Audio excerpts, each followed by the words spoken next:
Hey y'all, welcome back. We are hoping to start doing a little bit of a weekly or twice a month news roundup where we talk about some reproductive health news and topics that are relevant to what I talk about here, periods, pregnancy, and everything in between. Today we'll go through a few of those stories, and if you are so inclined, I'd love to have some help thinking of a name for the news segment as we move forward if it becomes something that we do regularly. So if you have any ideas, leave those in the comments down below.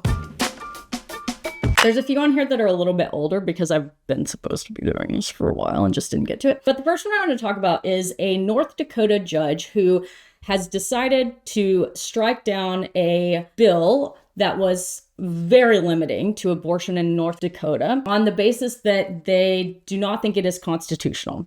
So North Dakota had instated a law that basically said nobody in North Dakota could access abortion unless it was rape or incest. And even then, only up to 6 weeks, which is incredibly restrictive. That also had a few really rare medical emergency stipulations for past 6 weeks, but by and large, North Dakotans had no access to abortion at all. That went into effect in 2023. The judge there basically said, this law is way too vague and it violates the Constitution.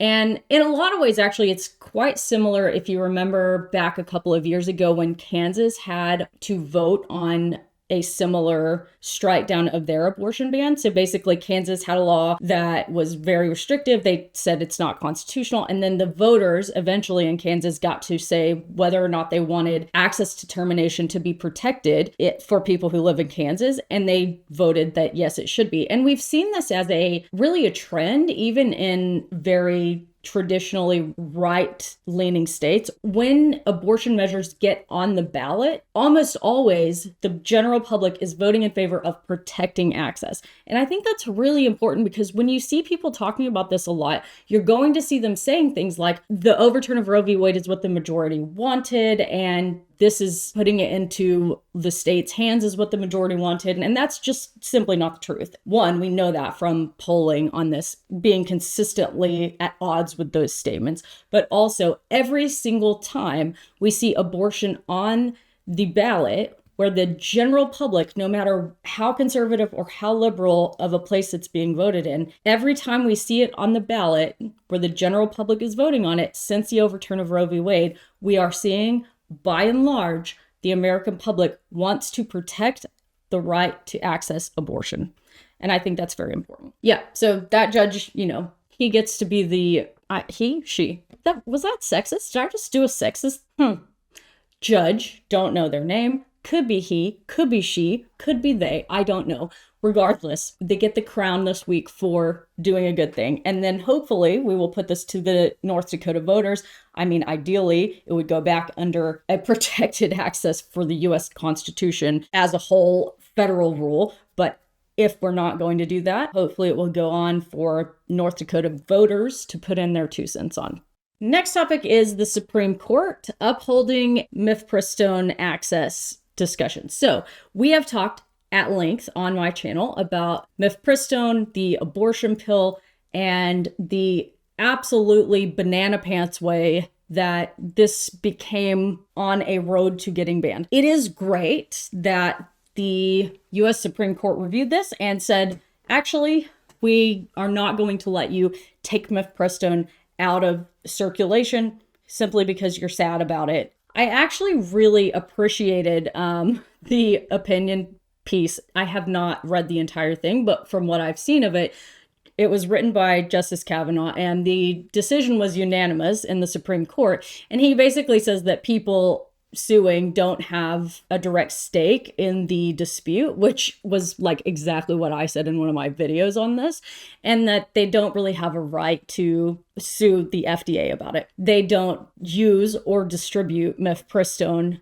They don't prescribe it. So their desire to make it less available for other people doesn't really establish a standing for them to be able to sue in federal court, which is factual and just almost infuriating that something that's the Supreme Court's take on it, was this like, you had no right to try to sue people over this, could make it all the way to the Supreme Court. Like, what a waste of time and taxpayer dollars money. Like, it is infuriating.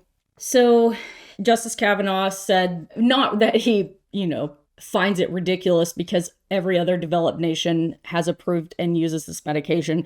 Other nations with what I would argue is far stricter regulations on what can be approved. None of that. It was just like, you don't have a right to sue based on this. Whatever. This does not affect any state level restrictions on access to Mifepristone. So it's not like some sweeping win and the Supreme Court's not suddenly, backing us in making sure that people have access to the medications and healthcare that they need. No, not that at all. But it is at least one hurdle that we've kind of like been able to kind of jump. We might have knocked it over with us, and it's very scary because it could still happen in a very different way. They'll just bring it back again, but this time with people who do distribute it or who were affected. I don't know. It didn't give me a lot of hope that this is going to be like yep, we're done hearing about this, but it's okay for now. The CDC recently has issued guidance to healthcare providers, basically saying that we have to address IUD insertion pain, which, yeah, agreed. There's a few problems with this, but I do agree. Just for an overview, the updated guidance kind of included this phrasing to say that we should be counseling women about pain management before the procedure 100%. We know that IUD pain, how people view their pain at the time of an IUD insertion, is directly correlated to the discussion that is had and how it is had around what will happen, what to expect, how the doctor interacts with them, etc. Salon reported that it had nothing to do, the CDC guidance had nothing to do with the recent massive social media uprising, essentially, of people discussing IUD pain and doctors not addressing it and things like that.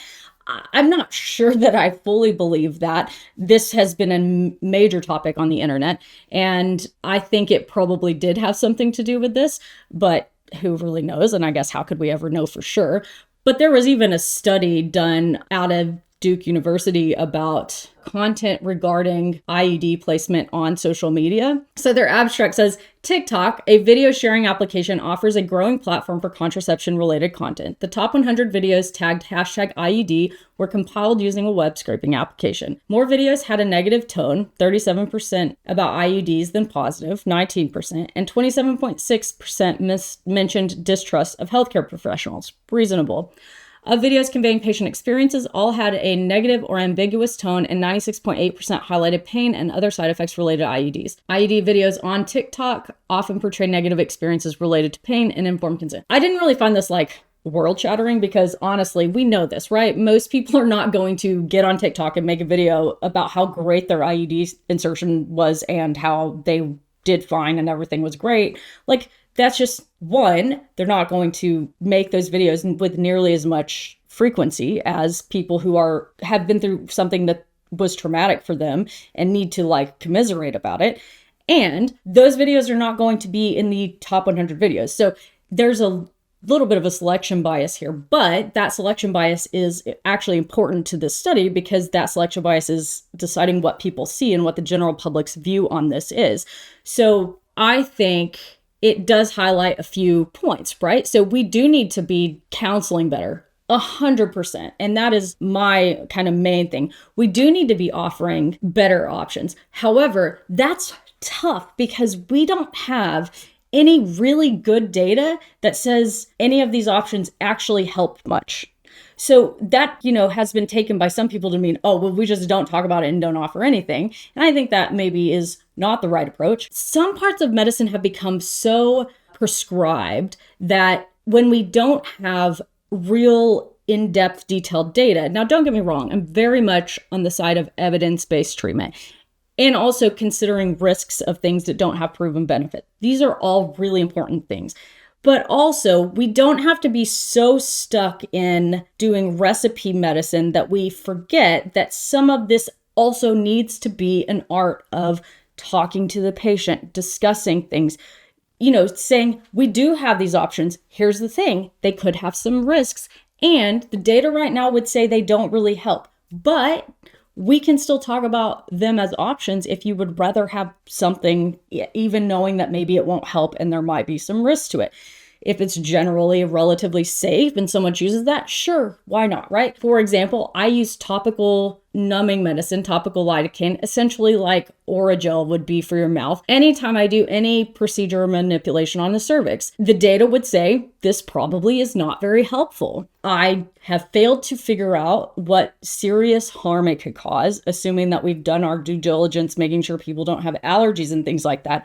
And subjectively, in my practice, whether it's placebo or real, I feel like it makes a difference for my patients. It's easy, it's fast, it's inexpensive. No one will convince me that I have to wait for a research study to say that it's definitely helping. Unless I am doing that and ignoring the things that definitely help, I don't think that this is something that is a bad or non-evidence practice of medicine. Now, if someone falls into that category and they are offering something that has no data behind it in lieu of something that has a lot of data behind it, that's a problem. Or offering something that has no positive benefit in the data that we have, but ignoring the fact that there are serious risks involved, that's a problem. So there's a whole lot of nuance and things that go into this. I think it's important and good that the CDC issued guidance on it, because I do think that counseling on this is a serious issue. But I think the primary issue is we need more data, and we don't have a lot of things that have been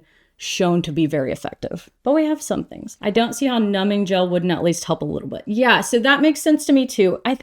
The thing is that the pain from IUD insertion very likely is unrelated to, well, not unrelated to, but quite significantly less causal to what's going on at the cervix. Likely the majority of significant pain that people have with an IUD insertion is the uterus basically contracting down around a foreign body as it is inserted. No amount of putting numbing medicine on something topically is going to make that better. Does that make sense? So I still think it helps. And I think the counseling and the way you talk about these things helps the most, but that I still believe helps. I use it for biopsies as well. Pretty much anytime I'm going to put an instrument on the cervix, I use it, even though the data would say it's not necessary or it's not helpful. But I explain it to patients as being the pain with an IUD insertion is similar to like when you get a Charlie horse or a cramp in your calf or your foot. It is intensely painful when it happens. And the reason some people have such a negative experience and others don't is because sometimes that happens and you can't get rid of it, and it stays, just like with your foot when it cramps up. It is horrible and you can't make it stop. And some people have a really great experience because that their uterus doesn't do that. And some people have kind of in-between experience because it does that, but they had been well counseled and it didn't last on and on and on. So there's so many different variations in how people experience this and so many different facets of why. And the data just doesn't exist on things that are really effective. So it's kind of this process of talking about all of the things that might be, might not be, probably aren't hurting, etc. And also good communication skills. Thank you for being here today. If you want to join us on a Twitch live stream, we have so much fun. I can't tell you when it will be, but I can tell you where it will be, twitch.tv/MamaDrJones. Make sure that you have notifications turned on because I usually just stream at random times when I can, and it's a fun time. If you're not subscribed, we'd love to have you. Some of you may not be subscribed and think you're subscribed, so check and make sure, and I will see you next time.